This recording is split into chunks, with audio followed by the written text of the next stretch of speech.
حمدا كثيرا طيبا مباركا فيه.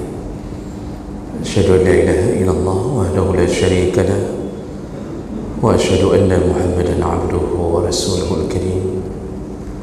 اللهم صل وسلم على نبينا المصطفى محمد وعلى آله وأصحابه أجمعين. أما بعد، رب اشرح لي صدري ويسر لي أمري wahlul 'uqdatam min lisani yafqahu qawli. Segala puji bagi Allah, kemudian salawat dan salam pada Rasulullah, pada keluarga dan seluruh sahabat-sahabatnya. Bapak Ibu jamaah salat zuhur yang Allah muliakan insyaallah, mulai dari Sabtu siang ini kita akan membahas tentang fadilah amalan-amalan di dalam Ramadan. Jadi kita fokus untuk memperkuat dan untuk menambah semangat Ramadan kita. Sebelum itu,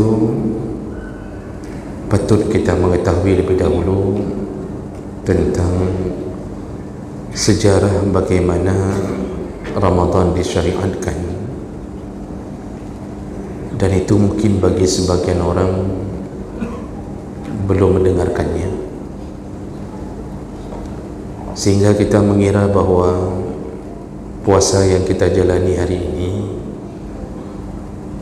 itu dijalankan oleh Nabi dan sahabat dari awal kewajiban. Mungkin kita berfikir sama. Makanya perlu kita sedikit mengulang tali sejarah bagaimana puasa sampai dengan kita hari ini yang kita laksanakan, dan bagaimana perjuangan Nabi dan sahabat menjalankan puasa di awal kewajibannya. Ramadan ini diwajibkan oleh Allah untuk puasa pertama sekali di tahun kedua Hijriah, tepatnya di bulan Sya'ban, yaitu dengan turunnya ayat ya ayyuhalladzina amanu kutiba alaikumussyam. Dan itu bersamaan di tahun yang sama Allah wajibkan salat, sekaligus juga dipindahkan kiblat di tahun yang sama, yaitu tahun kedua Nabi hijrah ke Madinah.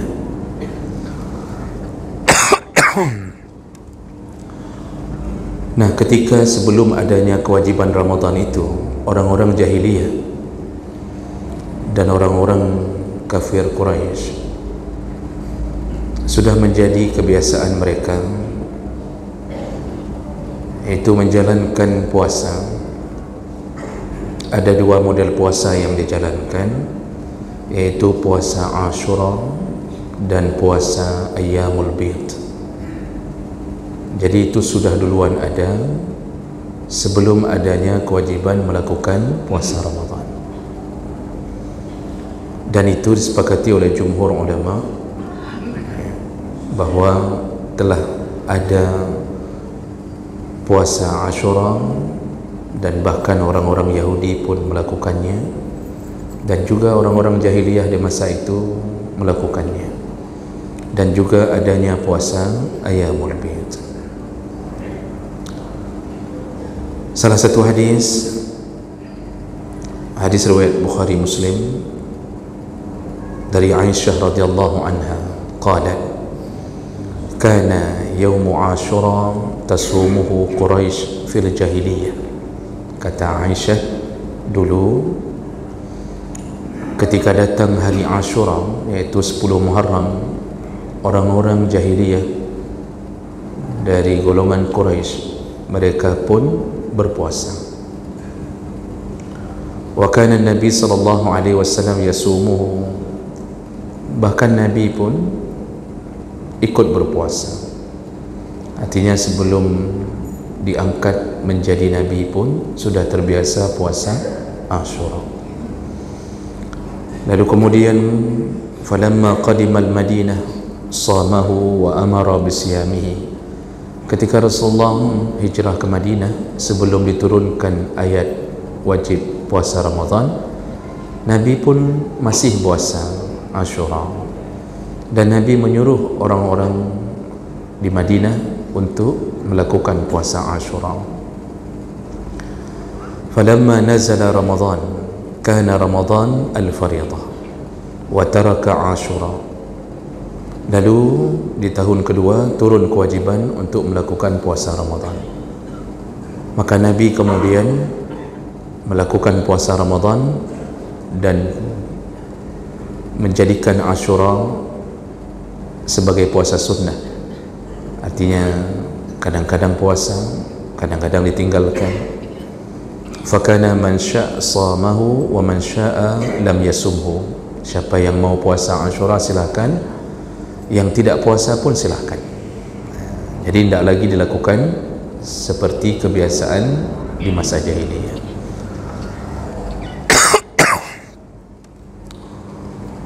Bahkan dalam hadis yang lain dari Ibnu Abbas radhiyallahu anhuma qala qadima an-nabi sallallahu alaihi wasallam al-Madinah. Ketika Nabi datang ke Madinah, fara'al yahud, Rasulullah melihat orang-orang Yahudi tasumu yauma Ashura, mereka terbiasa puasa Ashura. Faqal ma haza, Rasulullah bertanya, ini puasa apa ini yang kalian lakukan? Maksudnya Nabi belum tahu kebiasaan Yahudi apa puasa yang mereka lakukan itu.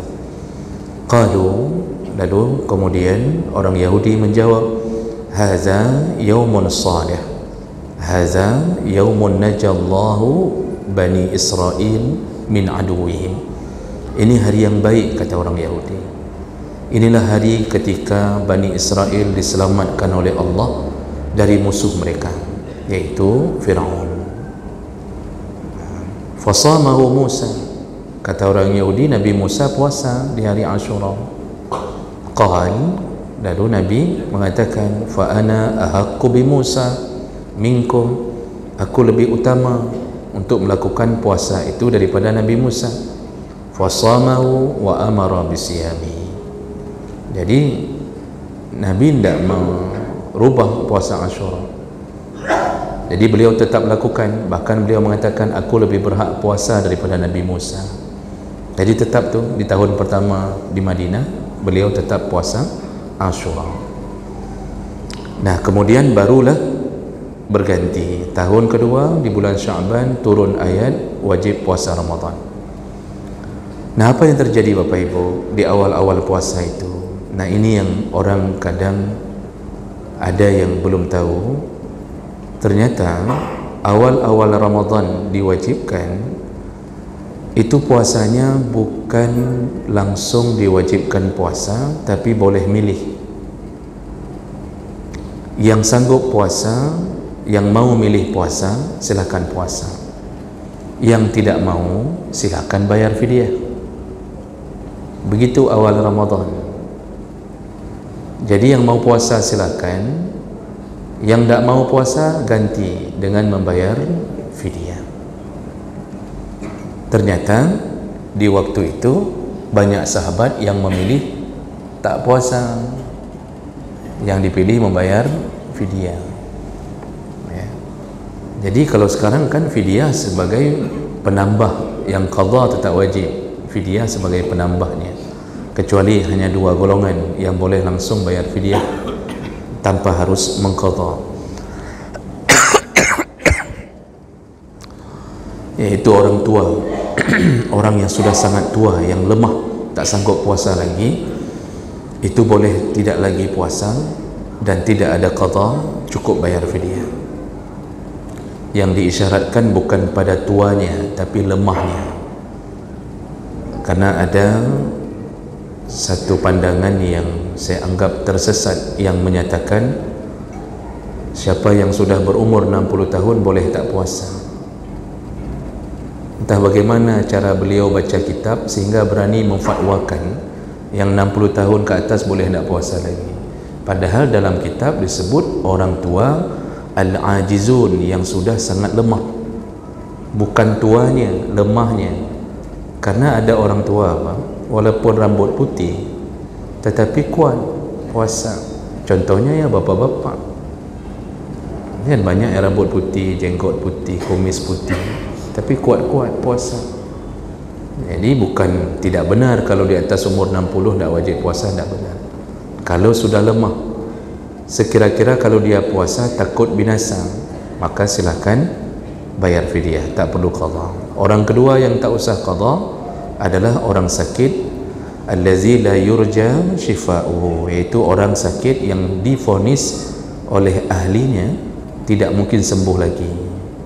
Jadi kalau doktor mengatakan ini bapak tak boleh puasa lagi, biasanya sudah stroke, tak boleh puasa, maka kalau menurut doktor tak boleh puasa lagi, kalau puasa berbahaya, di saat itu dia boleh meninggalkan puasa dan tidak perlu qadha, cukup hanya bayar fidyah.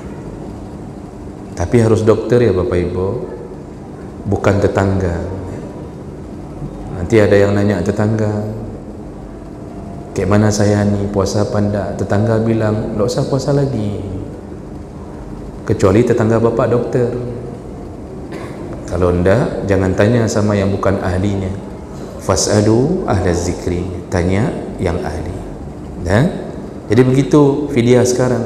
Dulu ternyata di awal Ramadan itu disuruh pilih, mau puasa boleh, tidak puasa ambil pilihan kedua, bayar fidyah saja. Begitulah awal-awal Ramadan. Lalu kemudian karena banyak yang memilih fidyah, banyak yang memilih tak puasa, turun ayat Allah Al-Baqarah 184. Apa kata Allah? Wa 'alal ladzina yutiqunahu fidyatun ta'amu miskin. Yang tidak puasa, yang tidak sanggup puasa boleh bayar fidyah, kata Allah. Faman tatawwa'a khairan fahuwa khairul lah. Tapi menjalankan kebaikan itu lebih baik.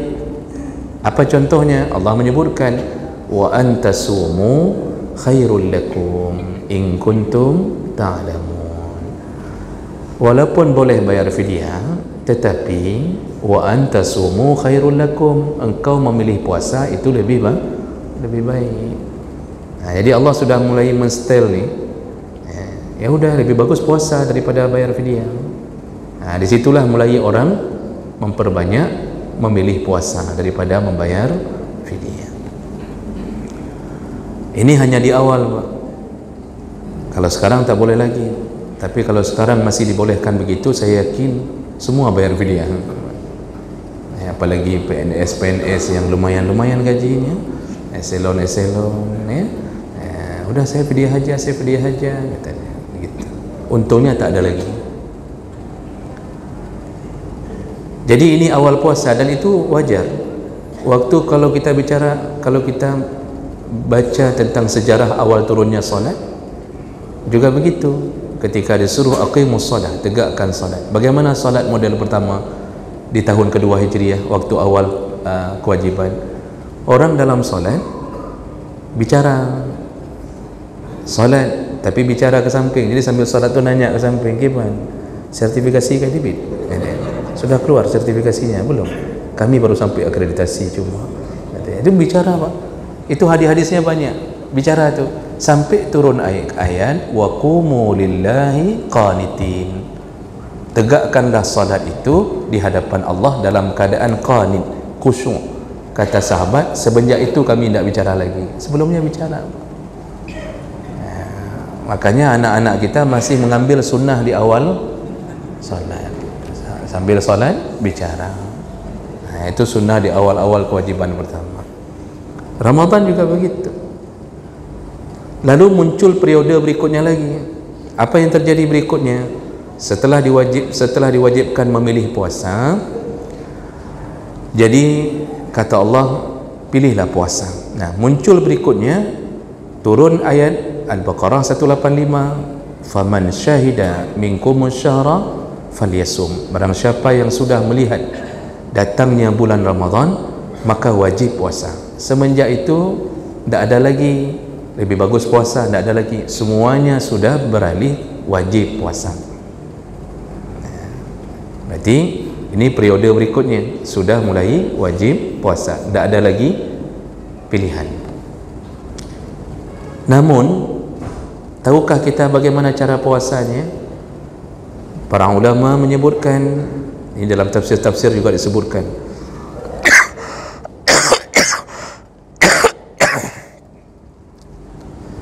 yaitu puasanya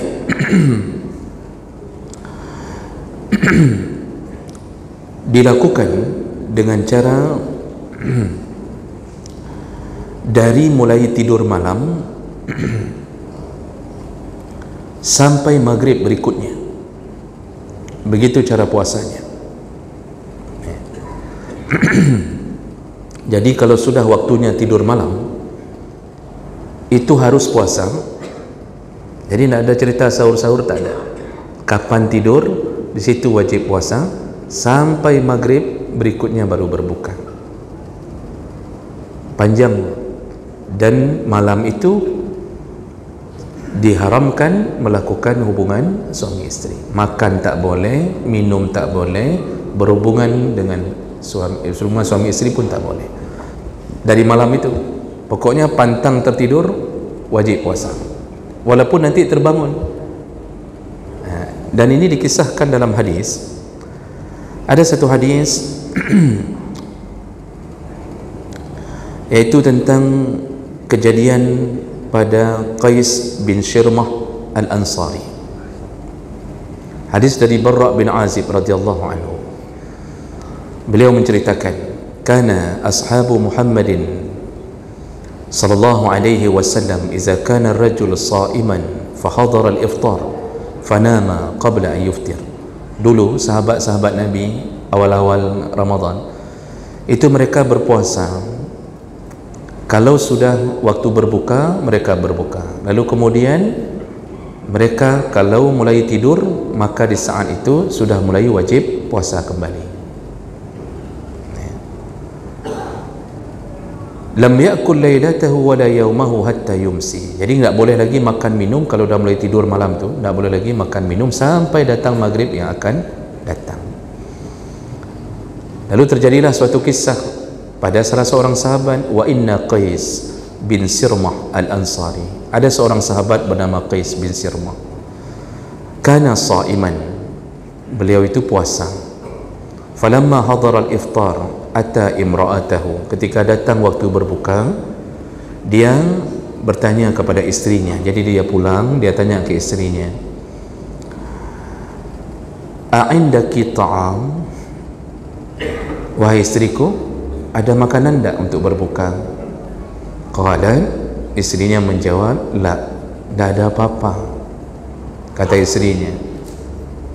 Lalu kemudian istrinya menyambung, walakin antaliq fa atlubu lak. Tapi tak apa-apa wahai suamiku, tunggu sebentar, aku akan mencari makanan untuk kamu berbuka. Wa kana yaumahu ya'mal. Hari itu Qais lelah sekali karena dia kerja sepanjang hari. Lalu istrinya pergi. Qais nunggu. Faghalabat ainahu. Ternyata ini udah lewat waktu berbuka maghrib ni. Istrinya cari makanan. Pas istrinya pulang, Qais rupanya sudah tertidur karena saking lelahnya. Lalu kemudian istrinya berkata, falamma ra'athu qalat. Ketika istrinya datang melihat Qais tertidur, istrinya berkata, khaybatan lak, kapalo, kata istrinya. Begitu katanya, Pak. Kayak Ustaz Ceh tu waktu itu. Khaybah lak, celakalah, kata si istri. Kenapa celaka? Kalau sudah tertidur, wajib sambung puasa lagi. Sedangkan yang kemarin belum berbuka. Makanya istri mengucapkan kapalo. Lalu kemudian falamma intassafa an-nahar ghasya alaihi. Karena tidak sempat buka, sudah tertidur, tersambung lagi puasanya. Akhirnya di siang hari besoknya Qais pingsan. Gimana pingsan dua roh nak buka puasa? Qais pingsan.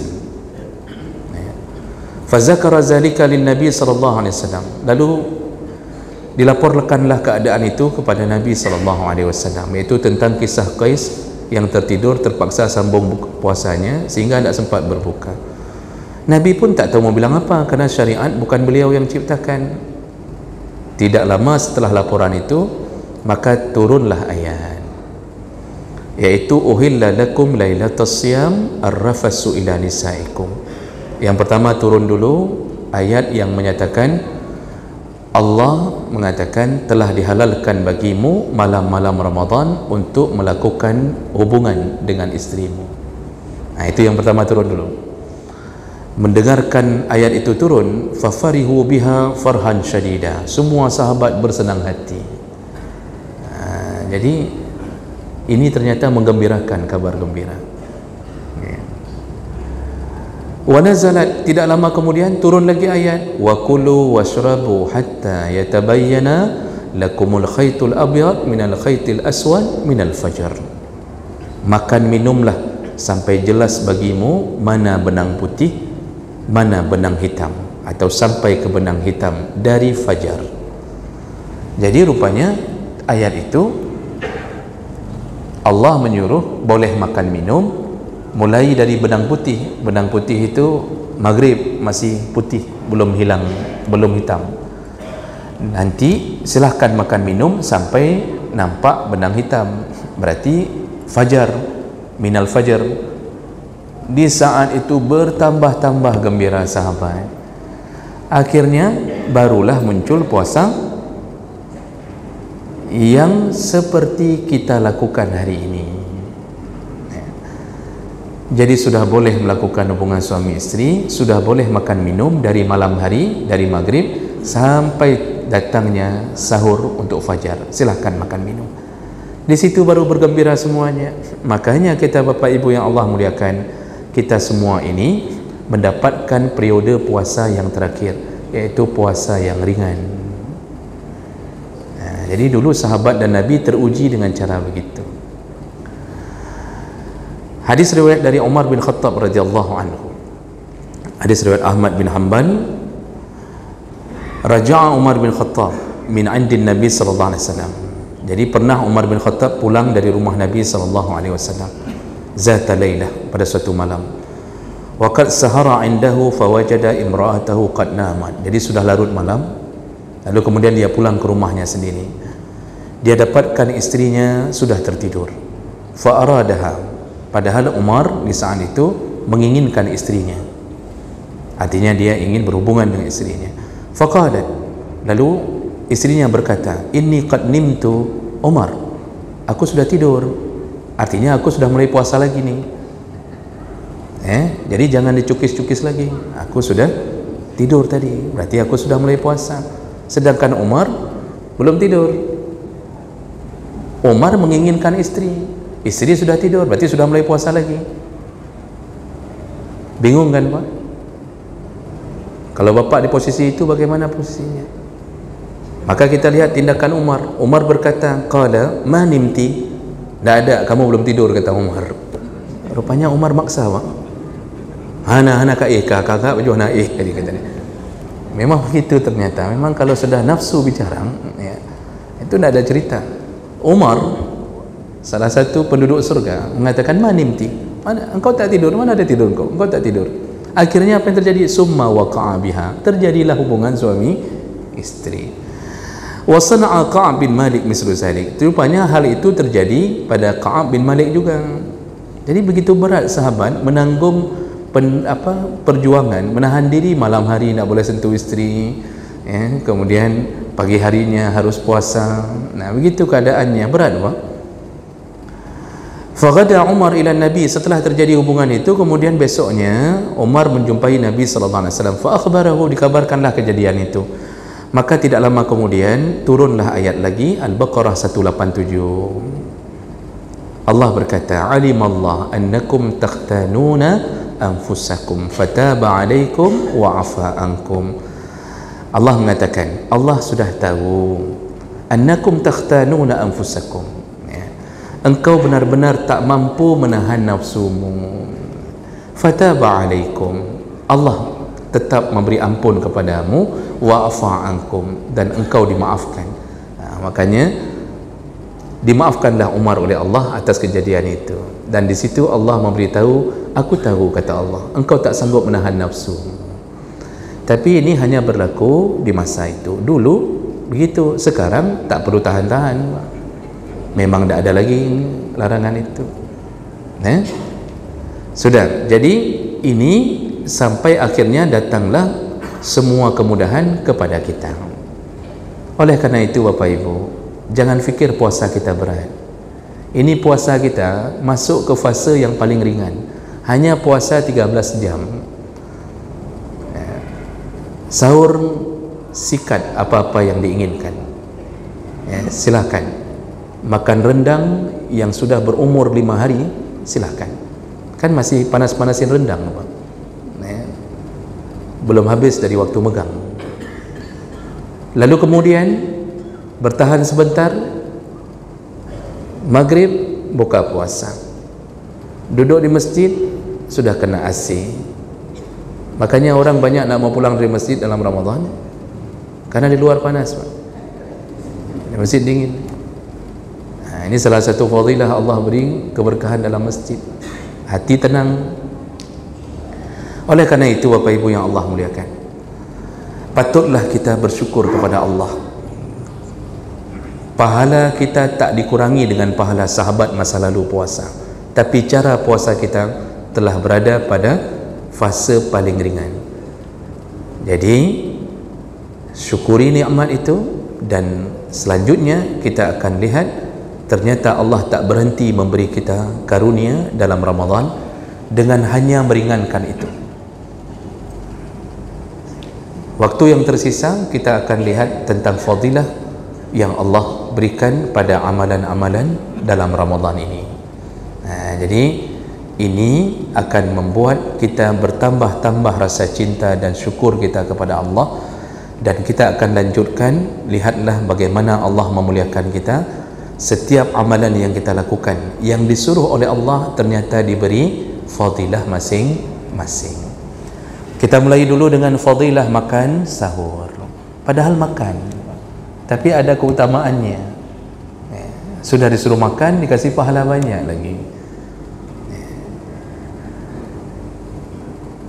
Sahur itu diambil dari bahasa kata sahara yashar, artinya makan di penghujung malam.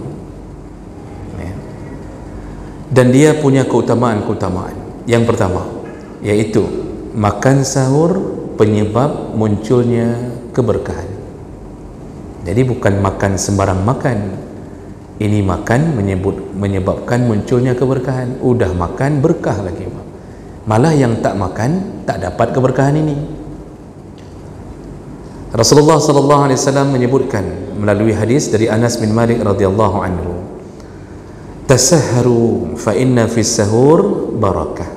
Bersahurlah engkau karena di dalam sahur ada keberkahan. Dalam hadis yang lain, hadis riwayat An-Nasa'i dengan sanad yang sahih, Rasulullah berkata, innaha barakatun a'takum. Itu makan sahur itu barakah yang Allah berikan untukmu. Fala tada'hu, maka janganlah kalian meninggalkan sahur. Jadi apa kata Nabi? Itu makanan sahurmu barakah, jangan tinggalkan sahur. Makanya dalam fikih dimasukkan sahur itu dalam sunnah Ramadan. Makruh hukumnya meninggalkan makan sahur. Kalau kita ingin mencari kebaikan melalui berkah Ramadan, salah satu kuncinya sahur. Maka bukan hebat orang yang mengatakan, tak apa-apa, saya sanggup, tak sahur pun saya sanggup. Udah 10 tahun saya puasa tak pernah sahur.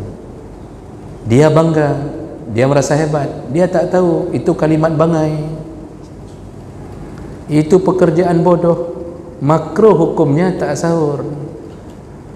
Maka oleh karena itu berusahalah untuk sahur walaupun itu sunnah. Dan di mana-mana saya pernah mengingatkan, bersahurlah karena taat pada Nabi. Bersahurlah karena Nabi menyuruhnya. Jadi jangan bersahur hanya karena ingin makan untuk menguatkan badan, karena orang yang makan sahur banyak belum tentu kuat badan. Tapi bersahurlah karena taat. Di situ muncul keberkahan.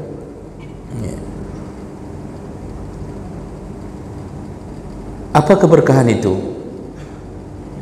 Barakah itu artinya ziyadah al-khair, banyaknya kebaikan. Atau para ulama sebagian mengartikannya kasura al-khair, banyaknya kebaikan.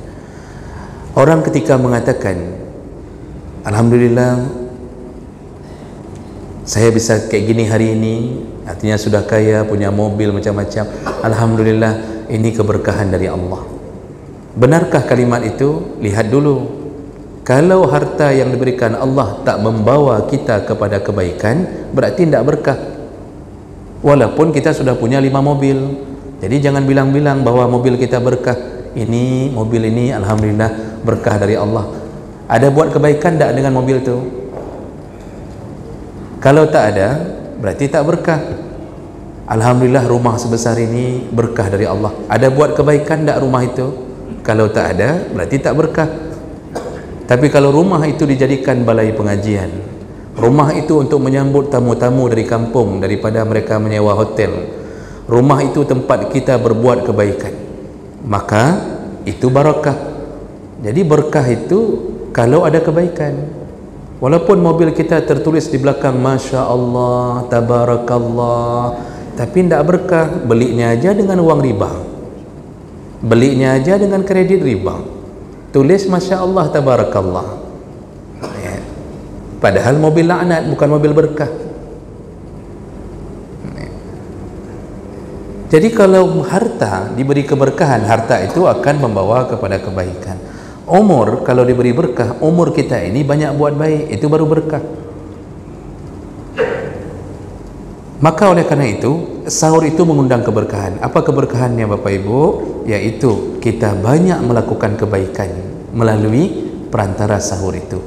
Contohnya, habis sembahyang, habis makan sahur, kita tiba-tiba diberi semangat oleh Allah untuk melakukan salat subuh berjamaah. Qabliyah, subuh kita mulai, lalu kita lari ke masjid melakukan salat subuh berjamaah. Tidak ada rasa beratnya bagi kita. Itu sudah mulai tanda keberkahan kita dapat. Setelah salat subuh kita ikut pengajian sebentar, kita dengarkan tausiah. Walaupun sebahagian kita habis dengar tausiah tak tahu apapun isi tausiahnya. Ada juga tu yang model begitu, Pak, ya. Ada dengar tausiah, kata istrinya waktu suaminya pulang. Ada. Apa kata ustaznya? Tak tahu. Tak ada pun ustaznya tadi itu, katanya. Ini aneh juga nih. Nah, jadi ada juga yang model begitu, tak tahu apa isinya, Pak. Lalu kemudian berlanjut, kok sanggup kita baca Quran? Habis tausiah turun, habis ustaznya turun, kita langsung ambil Quran. Saya lihat banyak, Masya Allah, di kalangan bapak-bapak ambil Quran, duduk sampai jam 7 menunggu waktu boleh solat syuruk. Tutup Quran sebentar, solat syuruk. Habis solat syuruk tak pulang langsung tu, baca lagi Quran, tunggu waktu duha. Habis duha tak pulang langsung tu, tunggu waktu duhur. Habis duhur baca Quran lagi, tak pulang juga, tunggu waktu asar. Sekali pulang diusir sama istri. Kata istri, hana ben wali, hana payah wali, kata istri. Belanja hana payah najok, ajak pergi kejar lembu-lembu sana, kata istri. Itu juga salah kalau sudah begitu. Tapi Masya Allah, kita tak sadar kenapa sanggup beramal, karena sahur, Pak, penyebabnya. Maka oleh karena itu jangan tinggalkan sahur. Keberkahan datang di situ. Lalu perlu sedikit kita ulang kaji bahwa sahur yang terbaik itu kapan? Sepakat para ulama berdasarkan hadis Nabi, sahur yang paling baik adalah sahur yang paling dekat dengan waktu azan. Azan subuh, Pak, bukan azan zuhur. Sahur terbaik adalah sahur yang paling dekat dengan waktu azan. Jadi sunnah hukumnya mengakhirkan sahur, sunnah. Jangan terlalu cepat sahur. Bahkan kalau makan jam-jam 2 malam, itu tidak disebut sahur. Ibu-ibu biasanya bangun jam 4. Jangan sahur dulu. Jangan sahur dulu, salat tahajud dulu, baca Quran dulu. Kalau sekarang pukul 5.24 waktu azan subuh, maka pukul 5 di situ bangunkan suami, anak, kemudian sahur bersama. Jangan lupa doa sama Allah, ya Allah berilah hidayah kepada suamiku ini, dia tak pernah salat tahajud, ya Allah. Itu perlu didoakan juga, karena suami selalu berpesan ke isteri, kalau kamu bangun dulu aja, nanti saya dibangunkan waktu sahur aja. Makanya tidak pernah suami salat tahajud. Itu suami itu bahaya. Nah, ini berapa batasan antara habis sahur dengan azan? Anas bin Malik menyebutkan Rasulullah SAW pernah bersahur dengan Zaid bin Sabit. Lalu kemudian habis sahur, tak lama kemudian Rasulullah langsung salat qabliyah subuh. Berarti tidak lama habis sahur azan. Lalu Anas ditanya, wahai Anas, sepengetahuanmu berapa jarak habis sahur Rasulullah dengan azan? Apa jawaban Anas, Bapak Ibu? Kata Anas, qadra ma yaqra'ur rajul 50 ayah. Kira-kira kalau seseorang membaca Al-Quran itu 50 ayat dia dapat.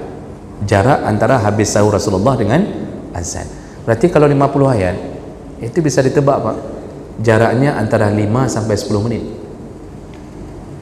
Kan orang kalau baca Quran, tapi ini yang betul-betul bisa baca Quran, itu 50 ayat itu dapat antara 5 sampai 10 menit. Di situ Rasulullah berhenti dari sahurnya. Walaupun masih boleh lanjutkan, tidak mengapa. Yang penting usahakan sebelum azan sudah berhenti. Jangan biasakan bermain di atas garis merah. Jangan biasakan berada di pintu syubhat. Jadi jangan bermain-main di samping sumur. Ada orang yang membiasakan karena ada hadis yang menyebutkan tentang ada seorang sahabat ketika sedang makan, tiba-tiba bunyi azan, kata Rasulullah, makan, habiskan makananmu. Sehingga sebagian orang mulai mempopulerkan waktu azan silahkan makan, maka silahkan makan. Padahal itu sudah berada di binis sumur, winehmon kapanya, itu sudah berada di garis merah itu, bisa-bisa jatuh ke sumur. Apalagi kalau muazzinnya terlambat, tidak sesuai dengan waktu azan. Kita pikir belum datang waktu, padahal muazzin mencret, terpaksa 5 menit ditunda dari waktunya. Maka jaga imsakiyah, Bapak Ibu, jaga imsakiyah. 2 menit, 3 menit sebelum azan cukupkan, sudah cukup di situ. Jangan sentuh apapun lagi. Jadi yang bunyi sirine selama ini, apakah itu waktu imsak? Itu bukan waktu imsak, itu waktu ihtiyat, waktu berhati-hati. Jadi kalau bunyi sirine, masih boleh makan atau tidak? Masih.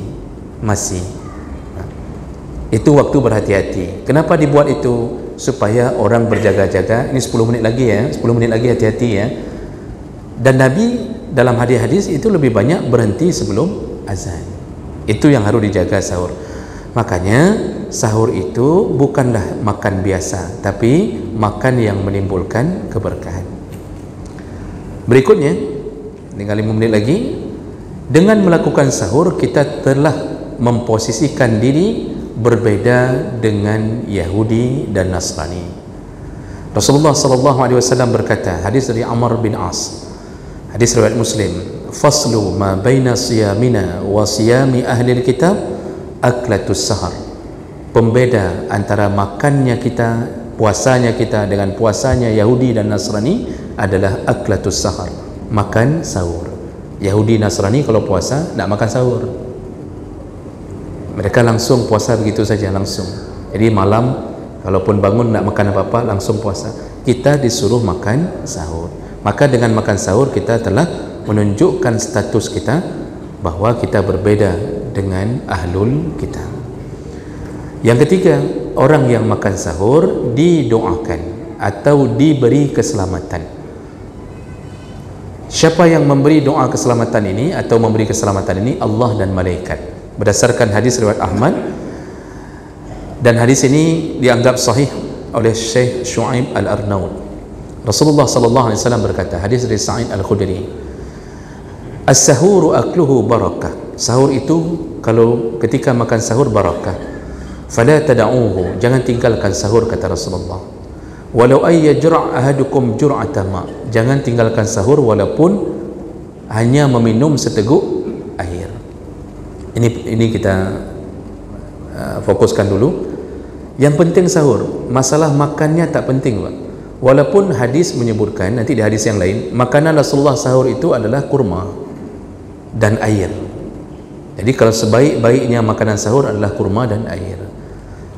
Jadi kalau bapak ibu merasa tak sanggup bertahan kalau hanya dengan kurma dan air, ya, saya ustaz biasa makan nasi, tak apa-apa, boleh, tapi usahakan dulu ada kurmanya.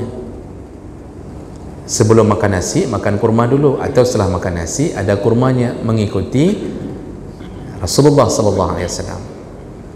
Jadi sahur itu kalaupun kita termasuk golongan yang tak terbiasa makan terlalu pagi, bangun minum seteguk air.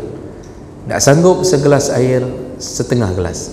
Tak sanggup seperempat gelas. Tak sanggup, bapak jilat mulut dispenser.